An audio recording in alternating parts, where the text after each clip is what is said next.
gente que já respondeu, né? Teve alguns alunos que já responderam. Então,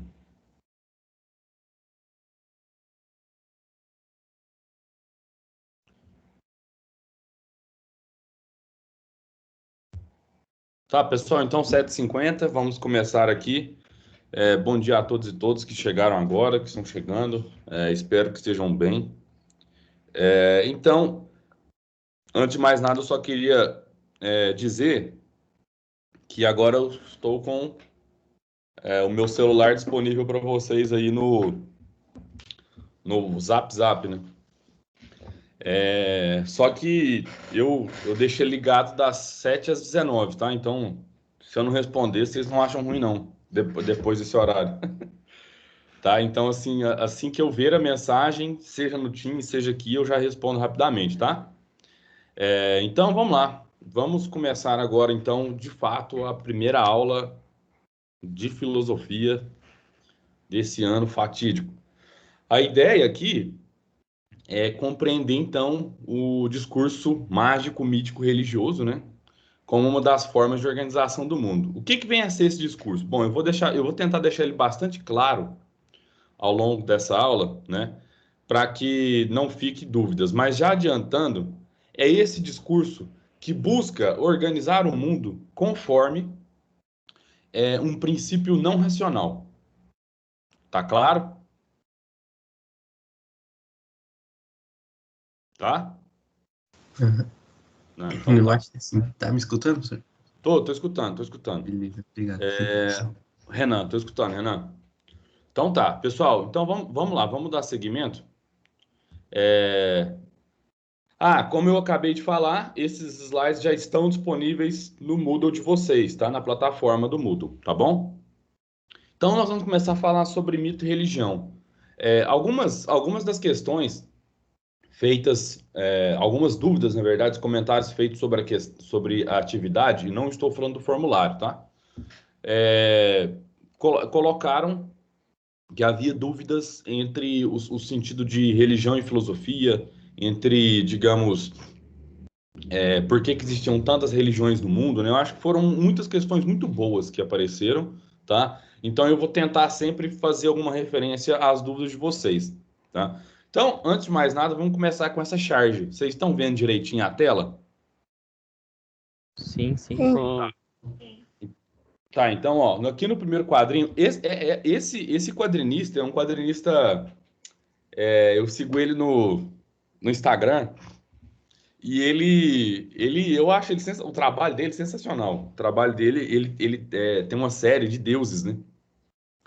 Então, ele, Eu já ele, vi, já. você já viu? Então, eu Já. não lembro o nome dele. Eu acho, assim, eu acho sensacional.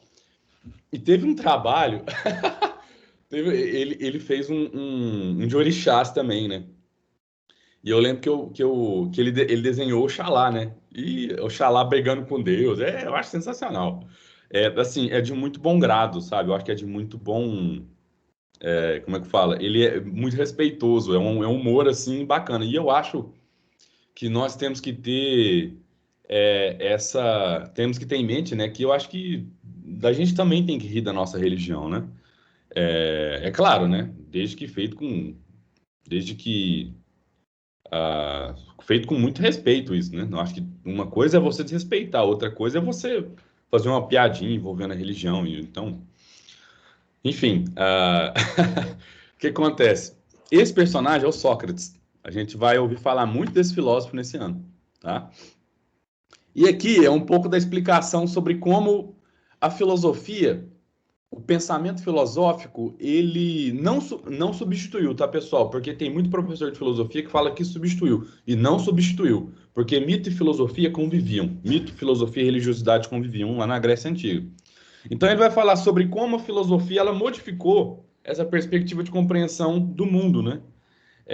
E no caso fornecer uma explanação outra que não um mito, não uma explicação mitológica. Ele fala assim: a Grécia antiga foi o berço do pensamento científico ocidental, de fato, né?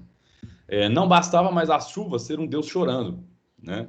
Começamos a querer compreender os fenômenos através da razão e da observação. Com o tempo, a religião parou de ter um papel na explicação do natural, migrando para o espiritual, né?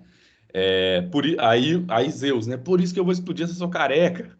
Aí no caso aqui tem os deuses egípcios e o deus cristão, né? Calma, Zeus, calma, me larga. Ai, gente, desculpa, mas eu acho engraçado, cara. Vocês entenderam a charge? Tem alguma, assim, alguma coisa que vocês não conseguiram entender? Alguma coisa que vocês gostariam que eu explicasse?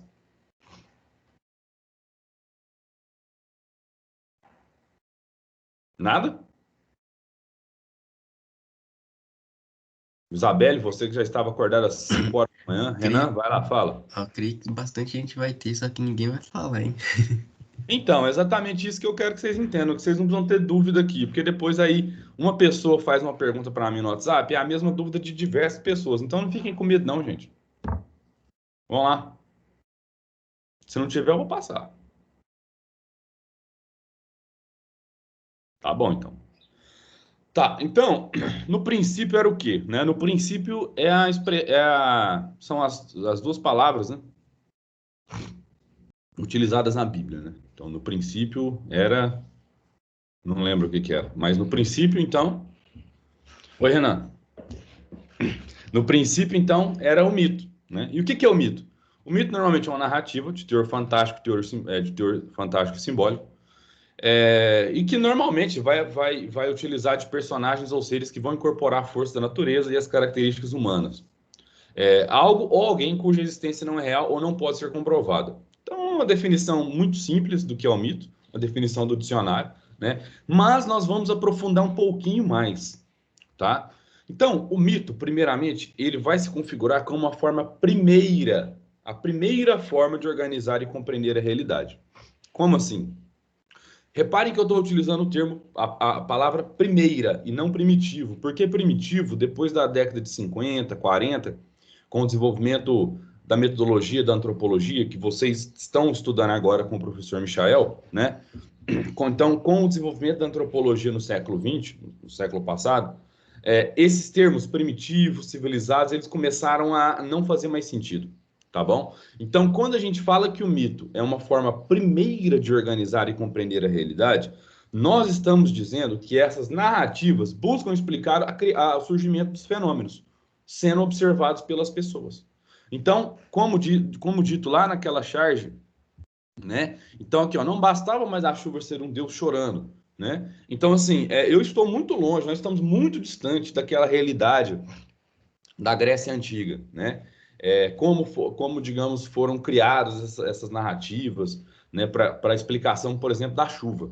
Mas vamos tomar como verdadeira essa frase dita pelo Sócrates aí na tirinha, né? Então, o mito vem como uma forma de compreender o porquê da chuva, o porquê que a realidade existe, o porquê que o universo existe, tá certo? Explicar o porquê, por exemplo, o surgimento do dia, o surgimento da noite, tá bom? Então, o mito, ele contém em si, e preste atenção nessa palavra, uma legitimação daquilo que é compreendido, ou o mito vem como um modo de legitimar uma compreensão do mundo a nível social. O que que isso quer dizer? Legitimar uma compreensão. Tornar a compreensão desse fenômeno, explicada pela perspectiva mágico-religiosa, como algo aceito por todos. Tá? Então, é a mesma coisa que dizer que na Grécia Antiga, e aqui eu estou utilizando o exemplo da Grécia, porque a gente fala muito sobre, nós vamos falar muito sobre mitologia grega, né? Fala-se muito sobre mitologia grega, né? Nas primeiras aulas de filosofia, porque a filosofia nasceu lá. Então, basta entender, tá? Basta entender. Alguém fez alguma questão? Não, tá. Basta entender que Zeus, na Grécia Antiga, era o quê? Era o deus do raio, do trovão, né? E eu gostaria de indicar para vocês uma série que tem no Netflix, não sei se vocês já viram, que é chamada O Sangue de Zeus. Vocês conhecem? Não, eu nunca vi, não. Sim, É, um- quem falou que conhece? eu. Vamos ver, o eu aqui que levantou a mão. Deixa eu ver. Eu não vi o Eu. Mas, ô Eu, deixa eu te falar uma coisa. Você achou que ela é parecida com a anime? Sim, Ela é bem eu não semelhante ao cheguei a anime. assistir O Vinícius. tudo. Pode falar, Vinícius, eu te atrapalhei. Não, só queria dizer que eu não cheguei a assistir tudo. Mas os primeiros episódios também você viu. Eu estava vendo, eu achei bem legal. Ela parece bem um anime. E vai falar sobre. Eu acho, né? Eu posso estar errado. Mas sobre Heracles, né? Que é o filho de Zeus com uma mortal, né?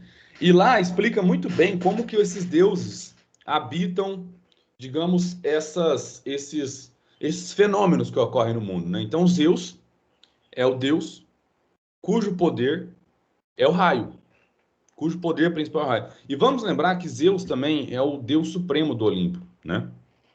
Então, o que acontece? Zeus era tido como um deus, o deus do caso do raio, do trovão, e que, a nível social, todos entendiam Zeus da mesma forma. Então, quando a gente fala que Zeus ele legitima a compreensão do fenômeno, nós estamos querendo dizer que os mitos eles permitem que todas as pessoas entendam ou compreendam quem é Zeus naquele contexto. Qual contexto? No contexto da Grécia. Tá bom? Ficou claro? O mito também é uma narrativa mágico-religiosa, ou seja, a explanação sobre o mundo ocorre de uma forma encantada. Pessoal, o que é o encantado? O que é o encantamento? Vamos lá.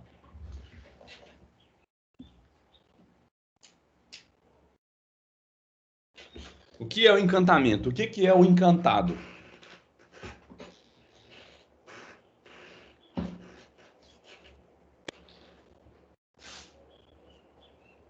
Alguém pode me explicar o que um mágico faz? E se alguém falar mágica, eu vou tirar nota.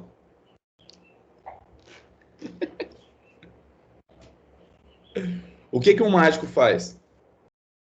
Ele Mágico engana? dos dias de hoje?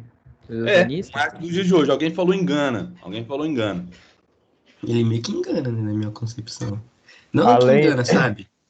Ele Ele faz deixa a as gente pessoas não... encantadas. Pode falar, gente.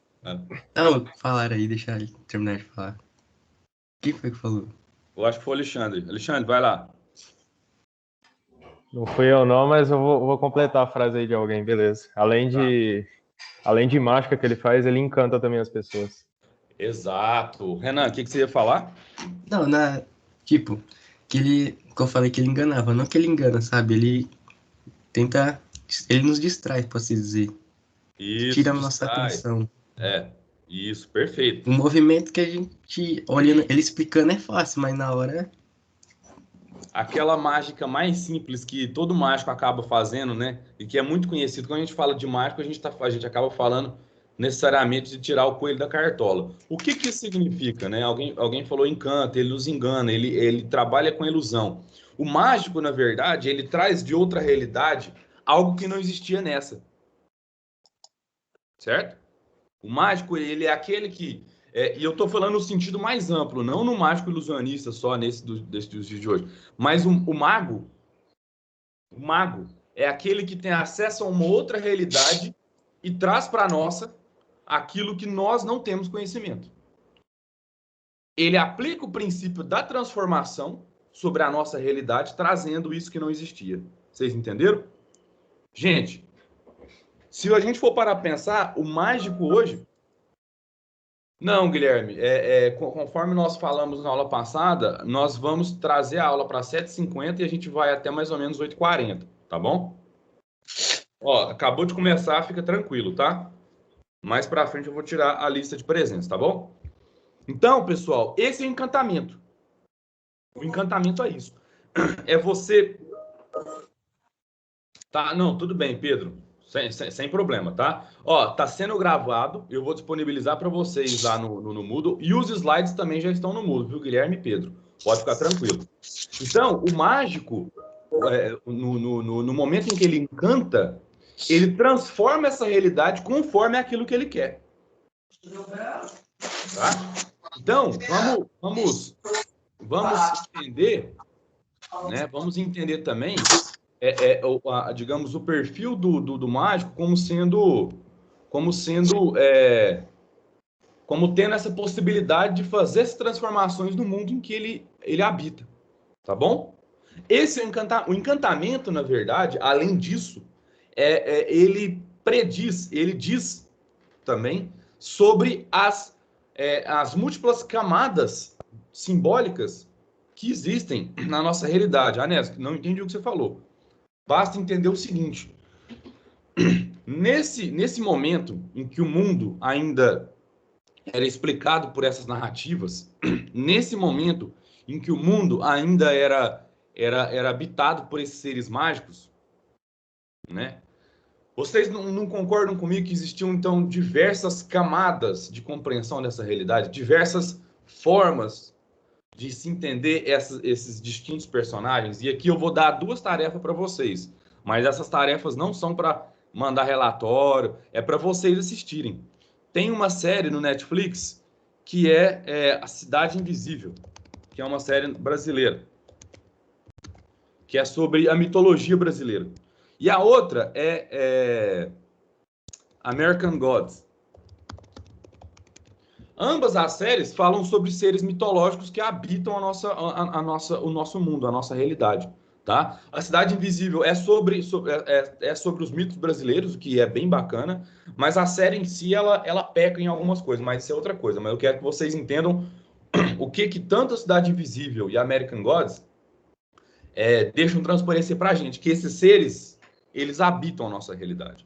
A nossa realidade seria, então, encantada. Eu quero que vocês entendam muito bem o termo encantado, encantamento, porque filosofia e sociologia, elas vão fazer o papel inverso. Elas vão desencantar o mundo. Elas vão desnaturalizar o mundo. O que é desencantar o mundo? É começar a oferecer uma explicação racional para esses fenômenos que antes eram explicados como mitos. Explicados de forma encantada. Vocês entenderam isso aqui? Tá claro? Pessoal, quem tiver dúvida pode também escrever ela aqui, tá? Então, quando esses mitos explicam o surgimento do mundo ou do cosmos, eles também são chamados de cosmogonias. Então, cosmogonia é uma narrativa que fornece uma explicação encantada para o surgimento do cosmos, do universo, tá bom? Pessoal, basicamente a mitologia é o conjunto dos mitos de um povo, tá? E ela condiz com o estudo dos mitos, como a origem, evolução, significado e por aí vai, tá bom? O Luiz aqui, ó. O Luiz e o Vinícius viram Cidade Invisível. Vocês querem falar um pouco como que é a série? Fala um pouco aqui com seus colegas.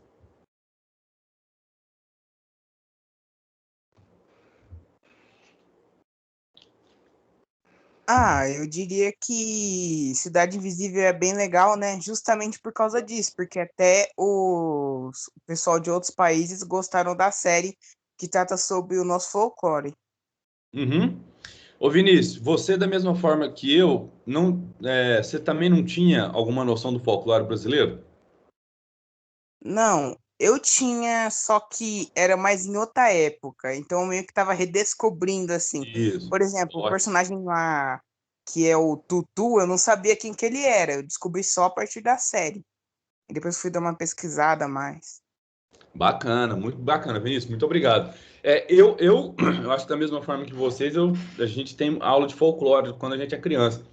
Mas a gente acaba vendo, às vezes, tipo assim, que o folclore acaba sendo restrito a algumas personalidades. E não é, né? Não é. O folclore, ele é esse conjunto de narrativas que servem para explicar determinados fenômenos. Por exemplo, o que é o boto? O boto vem com uma explicação para o motivo das mulheres aparecerem grávidas lá nas tribos ribeirinhas, né? Lá no Rio Amazonas, né? Outra coisa que eu achei interessante na série é como esse universo, digamos, racional, da polícia, da investigação racional, ele acaba se chocando com esse universo mágico, com esse universo encantado. Isso eu acho bacana, eu acho, e o American Gods também é uma série que vai nesse sentido, só que ela vai falar sobre o choque, a guerra entre os deuses antigos, como o Odin, né? Como é que chama? Thor vai falar sobre os deuses africanos, né? Também, em choque com os deuses modernos. Quem são os deuses modernos? A mídia, o mundo. É bem legal. Só que a American Gods ela é um pouco mais. Ela trata de diversos deuses, né? Da mesma forma que ela trata de diversos deuses, que trouxe agora um pouco sobre essas imagens, né? Da mitologia grega, por exemplo. Né? A mitologia grega, a gente tem contato com ela já há muito tempo, mas o folclore brasileiro é muito pouco, né? E a gente sabe quais são os primeiros os deuses principais da mitologia grega, né? Da mitologia romana também, né? Que a mitologia romana, de certo modo, acaba sendo uma ressignificação, ela dá um novo sentido aos deuses que existiram na Grécia, né? E aqui o Vinícius já tocou, né? O Vinícius e o Luiz falaram de Cidade Invisível e tal. E os deuses indígenas, né? E esses elementos do folclore brasileiro que remetem à mitologia indígena brasileira, Tupi-Guarani, né? Então, aqui nós temos algumas imagens, né, desses deuses, né?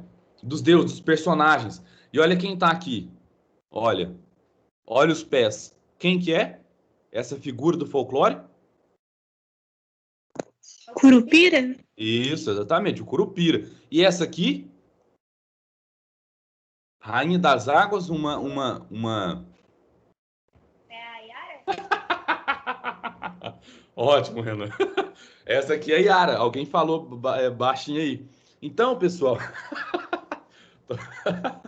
Tô rindo aqui, desculpa. Essa foi boa, Renan. O seu time foi excelente. Então, o folclore, ele reúne digamos, essas diversas figuras mitológicas da mitologia Tupi-Guarani e também uma que é importante é a mitologia Yorubá. Alguém sabe o que é Yorubá? Mitologia Yorubá? Alguém que consegue ler essas letrinhas aí melhor do que eu sabe o que é?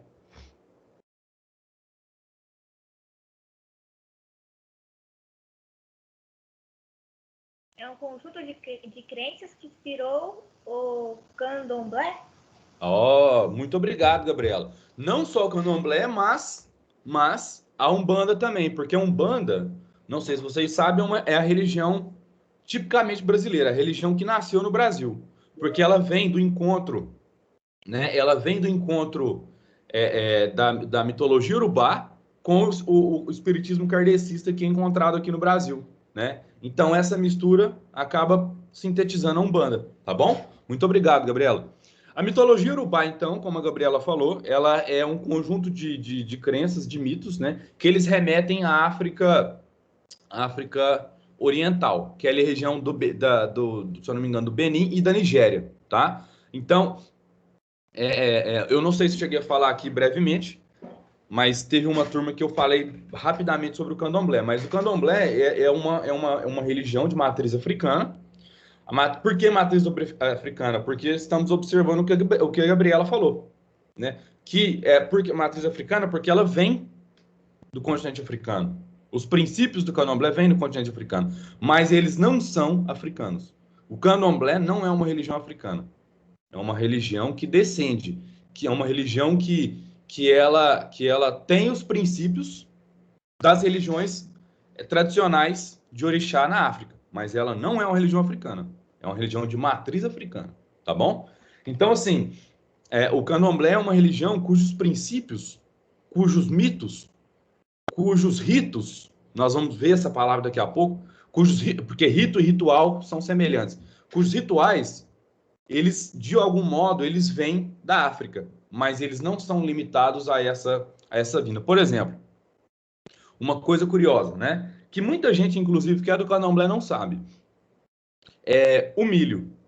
O milho é usado nos nossos rituais. O milho é bastante usado, né? Comida como é que fala? De Oxóssi, né? Principalmente nos rituais que a gente faz como é que chama, gente? De prosperidade, nós utilizamos o milho. Que é também oferecido a Ogum. Ogum não tá aqui. Deixa eu ver. Não, não tá. Né? Vocês sabem de onde vem o milho? De onde vem o milho, pessoal? Da plantação? Da plantação. Essa pessoa é um gênio, falou. O miserável é um gênio. De onde que vem o milho, pessoal? Caraca, eu não sei não, hein? Quem que tá falando aí? Eu não tô vendo o nome, infelizmente. Eles estão só dando risada. Ah, não, mas era a pessoa que falou da plantação.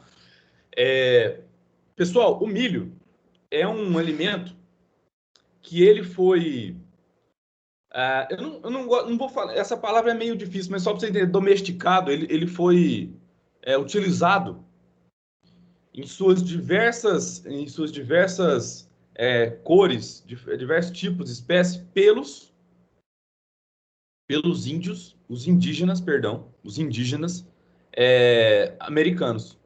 E eu não estou falando de norte-americanos, eu estou falando dos nativos americanos daqui da América Central e da América Latina. De quem que você está falando, professor? Os incas, os maias, os astecas. O milho, ele vem da América. Aí eu pergunto, mas por que o milho está sendo usado no terreiro? Boa questão, né? Boa questão essa, né? Então fica aí para vocês pensarem. Por que o milho é usado nos terreiros de candomblé? Tem uma palavrinha que eu quero que vocês entendam e levem para o resto da vida de vocês. São os cruzamentos, os atravessamentos. Uma vez que os escravos africanos eles chegam no Brasil, eles também são atravessados pela cultura dos nativos indígenas, dos indígenas brasileiros. Né? Então, com isso, acaba se tomando de empréstimo algum outro alimento que era utilizado lá na África que não tinha. Né? Outra possível explicação também é que o milho, né, ele pode ter sido comercializado com reis nigerianos, com reis da África. Então, existem diversas explicações possíveis, mas o que eu quero que vocês entendam é que esses atravessamentos fazem a gente entender que uma cultura não é pura. Uma cultura nunca vai ser pura. A partir do momento que ela tem o contato com outra, ela não vai ser pura.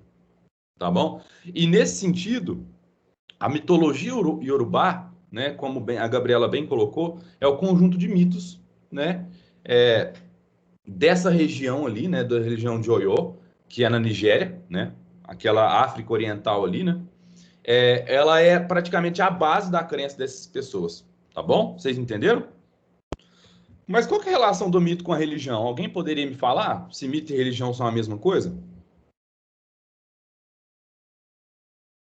Religião não seria uma coisa que você acredita? E mito é uma Mas coisa...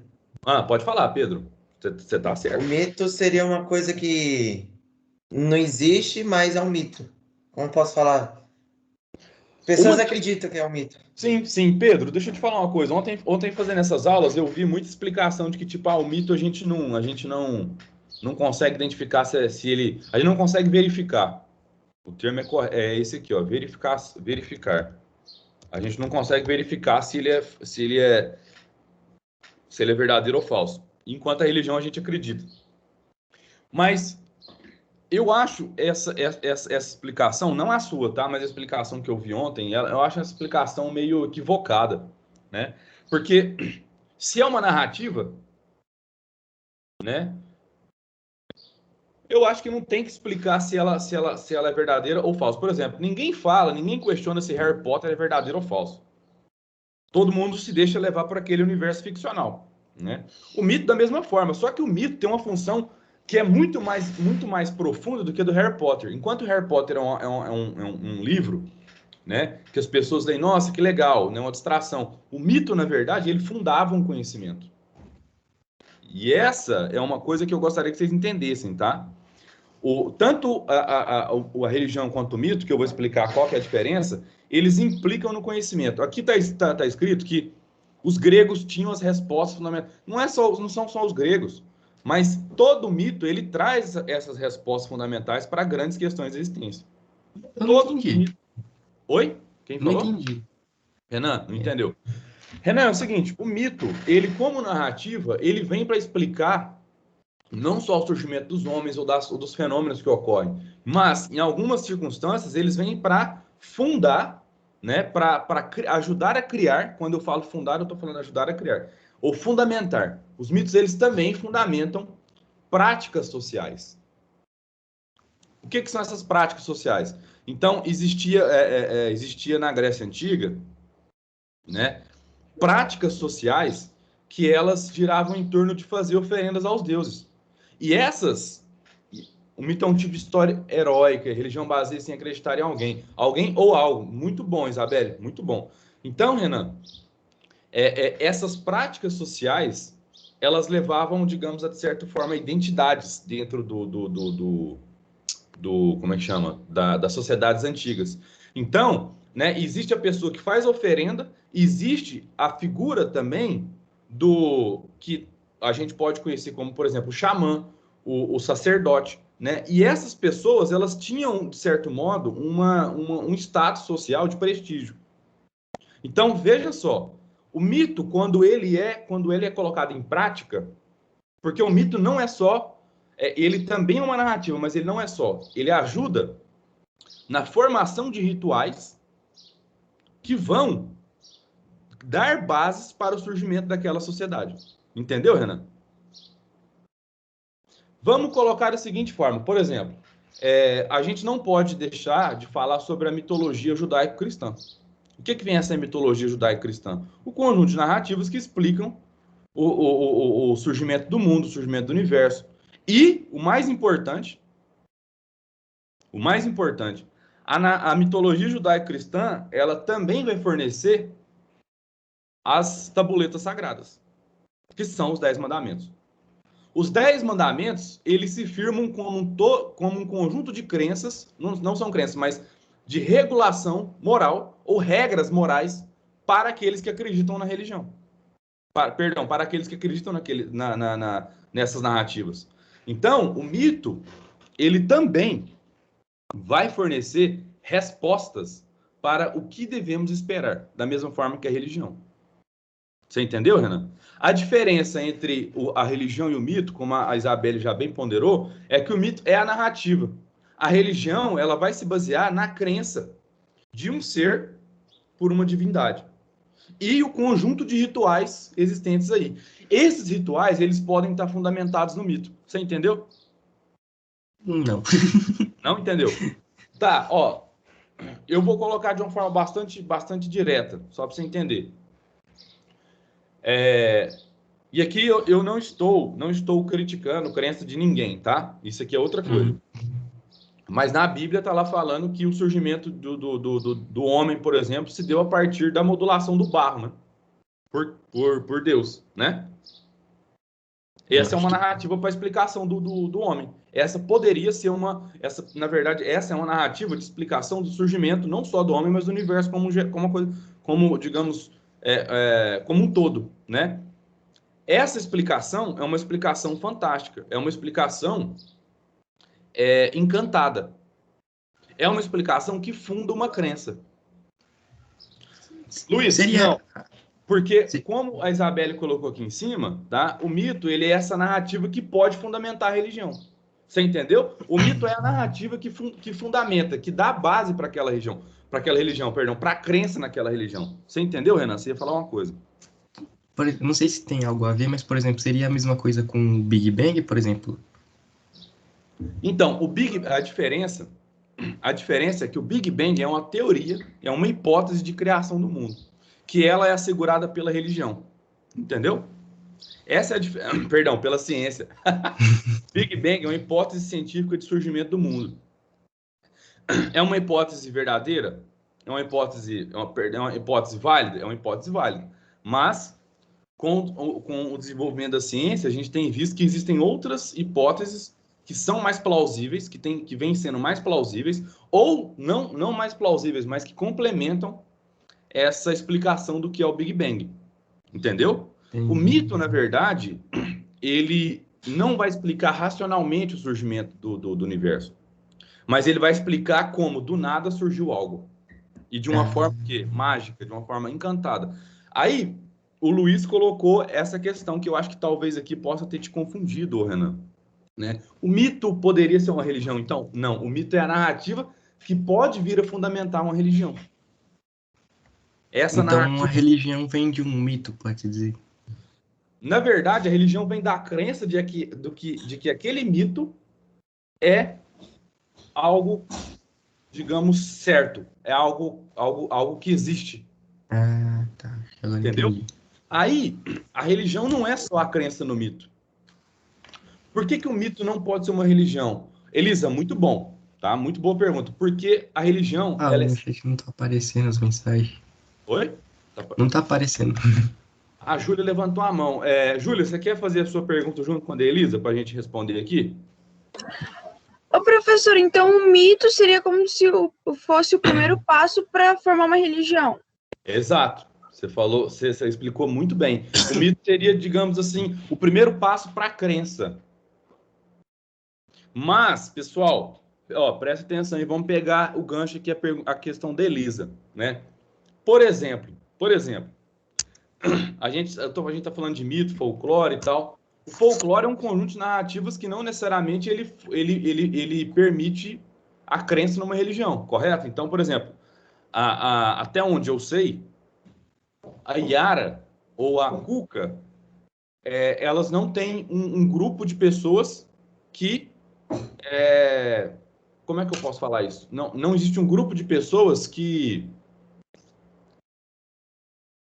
tem elas como entidades religiosas. Ou seja, elas não cultuam, elas não são cultuadas. Elas são entidades que existem. Do jeito que eu estou falando do jeito que chega para a gente por meio do Cidade Invisível, né, da série, do jeito que a gente entende, né? Então a gente não conhece uma religião que cultua aquelas divindades, né? Aquelas entidades, perdão. Mas quando a gente vê lá, a gente remete à Grécia Antiga, a gente remete lá à Roma Antiga, até mesmo a religião, a mitologia tupi-guarani e a mitologia iorubá, que eu estou mostrando aqui para vocês, é diferente. Passa-se a existir um conjunto de práticas ritualísticas. Passa-se a existir um conjunto de pessoas que cultuam aquelas divindades. Aí nós temos uma religião. Vamos entender o mito como uma narrativa de explicação, uma narrativa fantástica de explicação. E a religião, né, como sendo esse modo de cultuar o mito, cultuar o modo como o mito explica aquela, digamos, o surgimento do mundo, por exemplo. Acho que eu já entendi já. Entendeu? Então, a Júlia explicou que o mito seria, digamos assim, talvez a primeira parte para o surgimento da crença, né? Essa crença, ela pode fundar uma religião, né? Então, assim, a grande questão, pessoal, se a gente pegar, por exemplo, o cristianismo é de onde vem as religiões, a religião católica, protestante, os evangélicos, né? Todas essas, digamos, esse conjunto de crenças que é muito comum, né, aqui no Ocidente, né? Então, existe a narrativa, que é uma narrativa fantástica, uma narrativa alegórica, para o surgimento do homem, para o surgimento do universo, né? Agora, a religião é o conjunto de crenças, é a sistematização, que é outra palavra. Sistematização. É a sistematização dessas crenças. O que é a sistematização? É a ordenação. É a organização dessas crenças. Então, por exemplo, quando você comunga, você está comendo como é que chama? A hóstia. Mas a hóstia, ela é o corpo de Cristo? Simbolicamente, ela é o corpo de Cristo. Mas ela não é materialmente o corpo de Cristo. Ela é uma massa feita com farinha e água, né? Que simbolicamente ela indica que você esteja então o quê? Comendo o corpo de Cristo da mesma forma como Cristo fez, né? Na sua última noite, na última ceia, né? Então, assim, essa é a diferença entre você entender de forma simbólica e alegórica, tá? Ó, tô escrevendo aqui, ó, alegórica, simbólica, e entender entender de modo material, de modo factual. Então, a religião, ela, da mesma forma que o mito, né, elas fornecem explicações fundamentais para essas questões da nossa existência.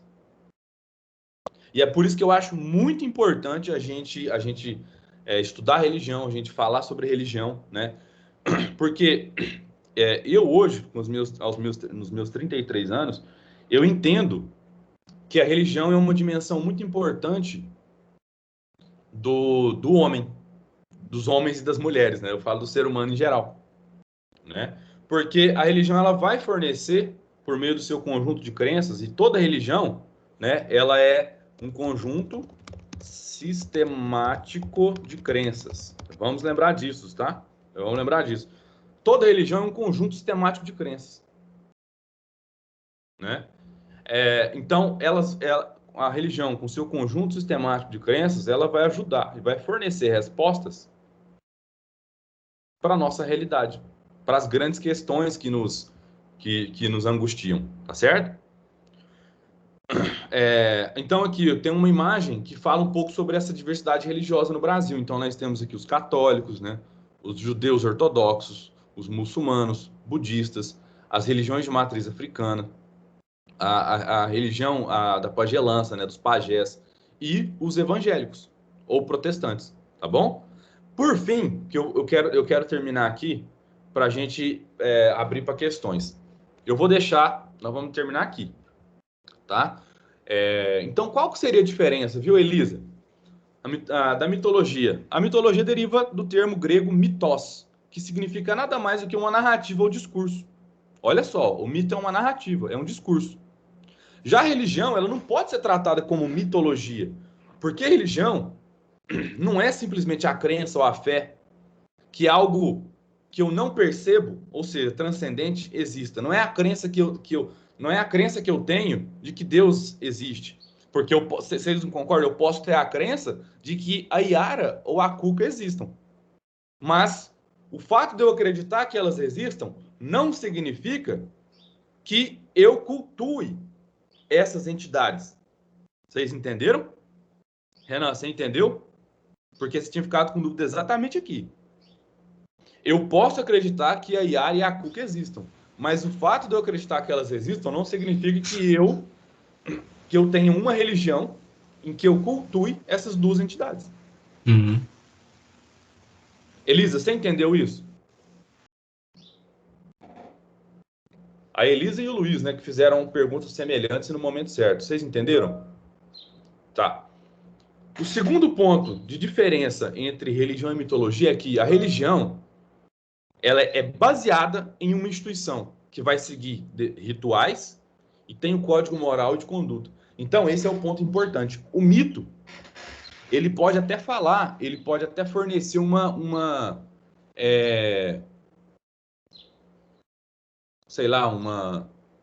qual que era a palavra que eu ia falar aqui agora? O mito, ele pode até fornecer pode ser até uma fábula moral, por exemplo, sobre como você deve portar. Mas a religião sistematiza isso. A religião é aquela que vai fornecer resposta. Gente, o cristão deve amar uns aos outros, assim como Cristo nos amou. O cristão, ele deve dar a sua segunda face. O cristão, quando ofendido, o cristão é aquele que deve amar a diferença sobre tudo. Isso já é uma resposta que a religião fornece. Eu posso estudar a mitologia judaico-cristã. Eu posso estudar a Bíblia, né, o modo como a Bíblia explica alegoricamente o surgimento do mundo. Mas entre estudar, compreender e ter fé e seguir os preceitos cristãos é outra coisa. A religião, ela vai se orientar pelos preceitos morais, os preceitos ritualísticos. O mito por si só, ele não vai fornecer nenhum preceito moral ou um preceito ritualístico de como você deve fazer. O mito é uma narrativa. Então, como alguém bem colocou aqui, o mito seria talvez o primeiro passo para entender o mundo de forma encantada, para entender o mundo de forma mágica. Tá, nós acabamos aqui, tá? Gente, agora eu vou abrir para dúvidas. Dúvidas, perguntas, comentários, sugestões, memes, o quê? Vamos lá.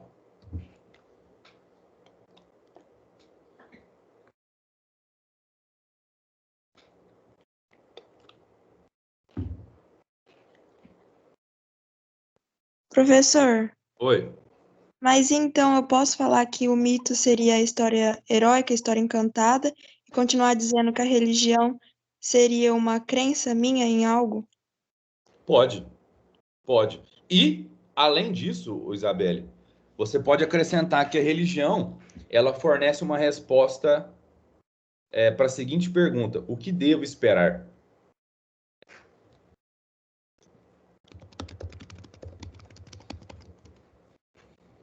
Entendeu, Isabelle? Eu entendi. Ficou claro, então?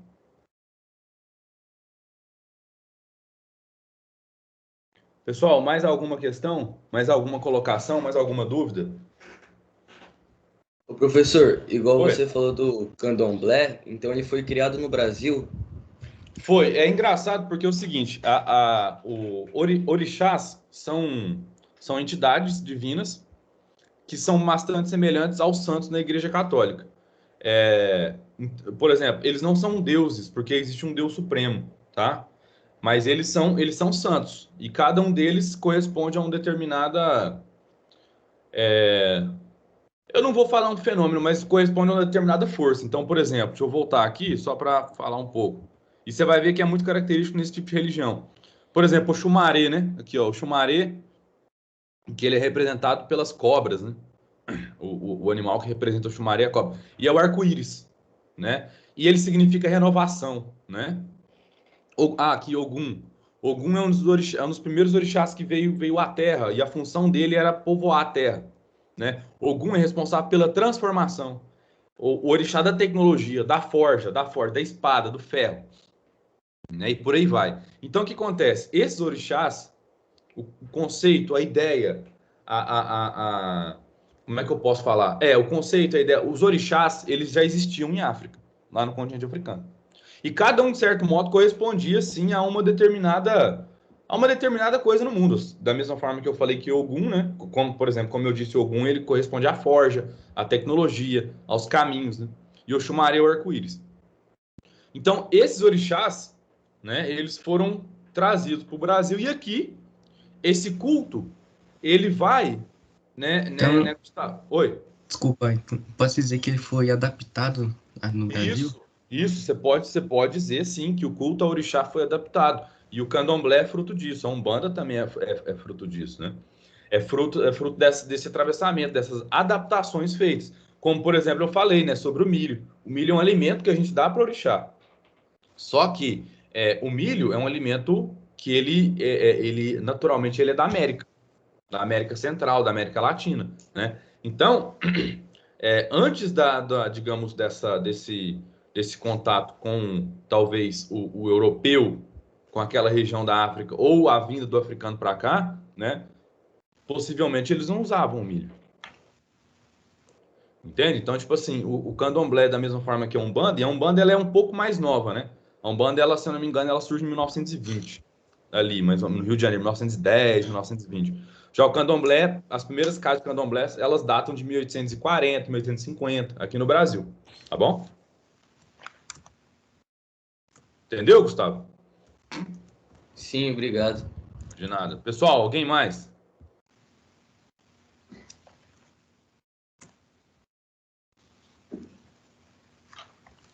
Eu tenho uma pergunta, só que eu não sei se ela vai fazer parte desse tema que a gente está vendo. O que seria a macumba? A Ela se macumba, liga em alguma religião? Ou... Sim, a macumba, na verdade, é um termo que a gente utiliza para falar sobre os trabalhos, né? Sobre os trabalhos feitos como chama, gente? No centro, né? Na Umbanda, são esses encantamentos, né? São esses rituais. Mas também ela tem outro significado, que a macumba é um instrumento tocado no terreiro, né? É isso? Mas a macumba, desse modo, como a gente fala, de modo mais geral, de modo mais, como é que fala? Mais comum, seriam, digamos, esses encantamentos, os trabalhos que nós fazemos para os orixás, né? Seria, por exemplo, eu vou colocar uma comida para orixá numa encruzilhada, para Exu. É uma macumba. É que existe bastante preconceito sobre isso, né? Tem, existe porque uma coisa que a gente vai falar depois, junto com esse preconceito com a religião, vem um racismo religioso, né? Na verdade, o preconceito contra o candomblé é um racismo religioso. E eu não estou falando, tipo assim, porque é uma religião, digamos, uma religião que veio de princípios africanos, né? De países africanos, né? Então, posso dizer que é bem diferente do que algumas religiões veem, não é? Se for ver. Na verdade, o Brasil, de forma geral, Renan, ele tem um preconceito muito grande pelas religiões, quaisquer que forem. Sim. Entendeu? Assim, isso é fato. Né? Então, tipo assim, eu acho que por conta de... Gente, eu não estou criticando o evangelicalismo. Não estou, longe disso. Mas eu acho que por conta de alguns pastores, né? Sabe aquela expressão, alguns nem todos? Sabe aquela coisa assim, nem todos? Então, é exatamente isso. Então, eu acho que por conta de alguns pastores, por conta de algumas personalidades que foram presas, né? A gente acaba tomando que todo evangélico, né? A minha avó era da Assembleia de Deus, né? E ela converteu em 44. Ela converteu em 44. Ela morreu em 2013. Né? E a minha avó era, tipo, tinha um coração assim. Eu não sei o que ela falaria da minha religião hoje. Eu acho que se ela estivesse viva assim, acho que ela não ia gostar. Mas ela não queria ser desrespeitosa comigo. Eu tenho certeza. Então, assim, eu falo, nós temos preconceito, sim, contra o protestante, contra o evangélico, né? E eu acho que grande parte do preconceito contra o evangélico se dá por conta desses pastores que, de alguma forma, eles acabam sendo conhecidos por esses trâmites legais. Contra o católico também, né? Mas, assim, eu não estou dizendo que existe um preconceito institucionalizado, um preconceito contra essas religiões da mesma forma que existe contra as religiões de matriz africana. Porque você já viu alguma igreja no Brasil ser incendiada? Uma igreja ser quebrada? Uma igreja ser... tipo, sofrer agressões do tipo de pessoas evangélicas, pessoas de outra religião entrar dentro da igreja evangélica e impedir o culto? Por exemplo, na minha tem. Nossa. Então, assim, a intolerância religiosa é o grande, digamos, que eu posso identificar, é o grande mal, né, que nós vivemos hoje, né? Mas essa intolerância religiosa, ela tem uma base, ela tem um fundamento que é digamos, do preconceito ao diferente mesmo, entendeu? Mas no Brasil, por exemplo, no Brasil, a religião que mais tem... Ô, Pedro, sai daí não, Pedro. Volta aí. A religião que mais tem, digamos, que sofre esse tipo de abuso, de preconceito, são as religiões de matriz africana. Isso é notório. Não estou falando porque é a minha religião, mas é porque tem, entendeu? Sim, Elisa, então, assim, o que eu quero, inclusive com aquele formulário, só para finalizar aqui, já que fique bastante claro, eu não quero enfiar a religião na cabeça de ninguém. Eu quero que vocês entendam que, inclusive, teve alguns alunos que colocaram, por que existem tantas religiões no mundo? Porque existem muitas formas de entender o mundo. E o grande problema é quando a pessoa acha que a sua forma é a única, a sua forma é a correta. O que eu quero que vocês entendam é isso aqui, ó. Que a gente saia dessa aula de filosofia encarando que a diversidade religiosa é um fato. E que nós devemos ter empatia e respeito pelo diferente. Eu, como candomblessista, eu tenho que ter respeito, sim, pelas crenças cristãs, pelas crenças budistas e por aí vai. Né? E eu tenho que lutar para que todos nós tenhamos o direito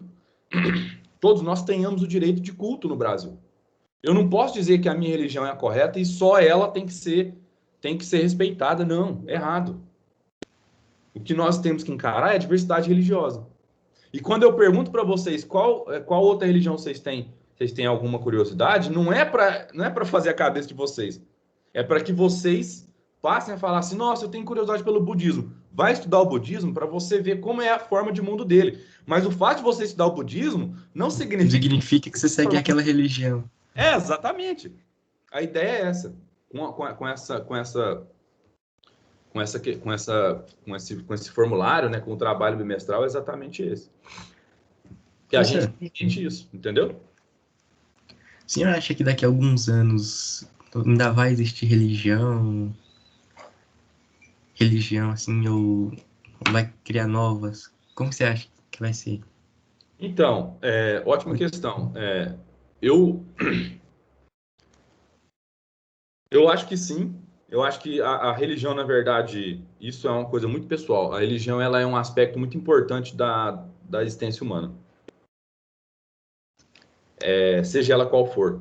Mas eu tenho amigos ateus, tal, e eu já flertei com ateísmo também. Mas eu acho que a religião, ela não é para todo mundo, né? E eu acho, por exemplo, eu acho que mais importante que a religião, Renan, é falar sobre o fenômeno religioso, que são coisas distintas. Eu acho que o fenômeno religioso vai continuar existindo, né? Mas eu acho que quando a pessoa ela busca um significado profundo para sua existência, de tal modo que ela se permite a não ver o mundo em sua complexidade, a religião pode se tornar um problema. Entendi. E eu acho assim que o que eu espero é que no Brasil, tá? No Brasil, eu acho que eu não vou ver isso. Talvez vocês verão. É por isso que eu estou educando vocês, para que vocês cresçam, vocês se tornem pessoas que digam, falam assim, olha, eu sou evangélico, mas eu vou lutar pelo direito de culto do candomblessista, porque eu acho que é assim que tem que ser. É isso que eu quero, que vocês tenham essa consciência, né? Que tipo assim, eu tive um professor do candomblé e ele sempre pregou muito pelo respeito, pela empatia, né? Então, eu espero que no Brasil a gente chegue nesse momento de falar assim, olha, nós temos uma diversidade religiosa muito grande, que talvez existam em alguns países asiáticos, né? Uma diversidade religiosa, por exemplo, tamanha por exemplo, a Índia é um país que ainda existe massacres, existem guerras, existem diferenciações sociais baseadas na religião. Olha que porcaria deve ser, né? Tipo assim, você é de uma religião, você é de uma casta inferior, de uma religião tal, você nunca vai sair disso. Isso eu acho que, nossa. E eu não quero que algo semelhante possa vir a ocorrer no Brasil. Eu quero que todas as pessoas tenham direito ao culto, tenham direito ao seu respeito e que a gente entenda isso, entenda que nós somos iguais, mas vivendo na nossa complexidade, vivendo na nossa diversidade. É isso que eu espero. E como eu disse, eu acho que religião não é para todos. Respeito e tem empatia por todos, né? Não acho que a pessoa, para ter um significado na vida, tem que ter uma religião. Porque tem gente que acha, né? E é isso. Não sei se eu respondi bem, assim, mas... Mais alguém?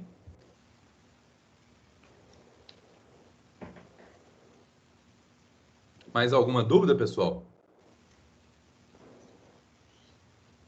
O candomblé da África, Então, quem que falou? o Pedro. Pedro, é o seguinte, como eu falei mais cedo, o candomblé, na verdade, os princípios da religiosidade de orixá, ele vem de África. Ele vem da África. Mas, quando ele chega no Brasil, ele toma uma forma, digamos, de adaptação de culto, né? Então, o candomblé, o princípio vem de lá, mas a religião é brasileira. É por isso que a gente chama de religião de matriz africana, né? O candomblé apresenta diversos, por exemplo, apesar de que cada casa de candomblé, casa é o terreiro, né? Tem uma nação específica. Então, por exemplo, a minha casa, ela descende da Nigéria. Mas existem outras casas que descendem, por exemplo... Milena, vou explicar. Outras casas que descendem, por exemplo, da Angola, ou do Togo, ou do Benin. Então, tipo assim, o que são casas? São regiões. Então, o candomblé, ele pode ter, digamos, particularidades a partir dessas nações diferentes onde ele vem. Então, as canções que nós cantamos na minha casa são canções diferentes que cantamos, por exemplo, nas casas de Jeje ou de Angola. A linguagem é diferente, entendeu?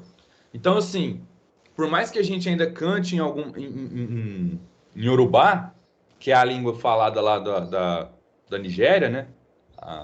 Eu não sei se o Yorubá é falado. Sim. Em Yorubá antigo e tal. Por mais que a gente cante, os nossos rituais, eles são feitos, né, tendo por base essa transformação dos rituais tradicionais. Então, por exemplo, tem muita coisa que acontece lá nos rituais de religião tradicional de orixá, porque quando a gente quer falar de candomblé, a gente está falando no Brasil, mas aí você quer falar das religiões de orixá da África, você fala religião tradicional. As religiões tradicionais, nós no candomblé resguardamos algumas dessas características. Nós temos alguma dessas coisas semelhantes, mas elas são diferentes. Por exemplo, aqui no Brasil, mulher não pode tocar atabaque. Mas lá na Nigéria, em algumas regiões, as mulheres tocam tambor. Por que elas não podem? Porque é a ritualística, é a religião. A mulher, quando ela vai ser indicada a um cargo, ela é Eked, ou seja, sabe essas mulheres aqui, ó, que vestem essas roupas e elas não, a gente fala, elas não incorporam, são as Ekedes, né? A mulher não pode tocar.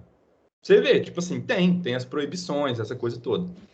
Ô, Milena, a diferença, basicamente, é que a Umbanda, ela é sincrética. O Candomblé também é, mas vamos colocar dessa forma.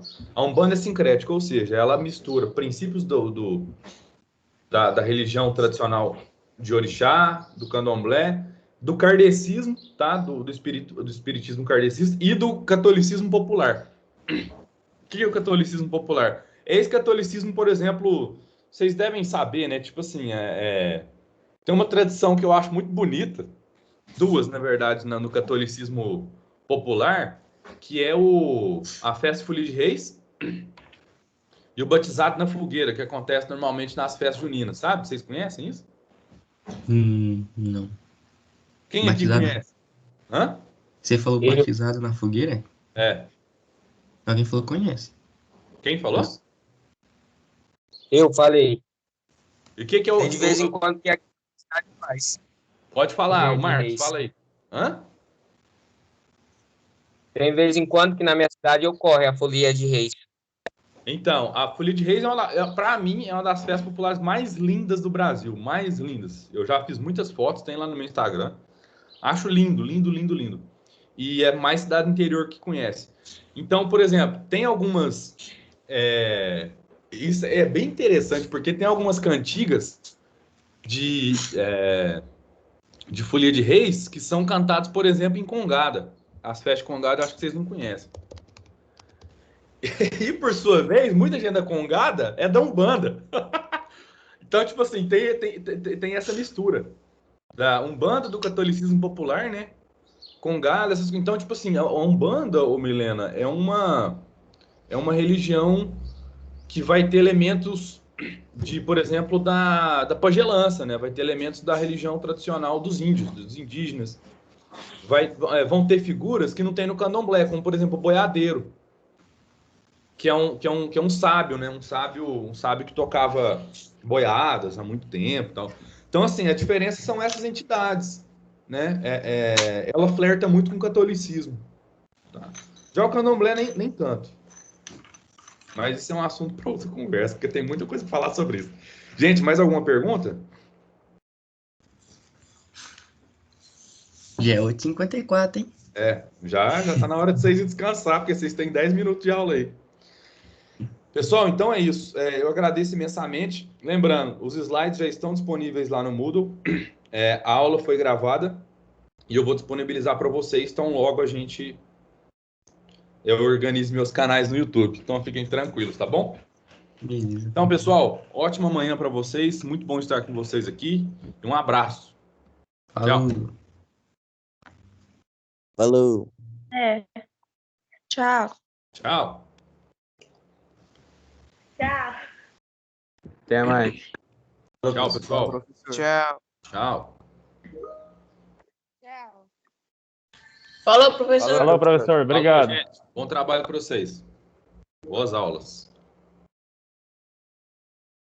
Calma aí. Ai, que grande. Ai, Tchau.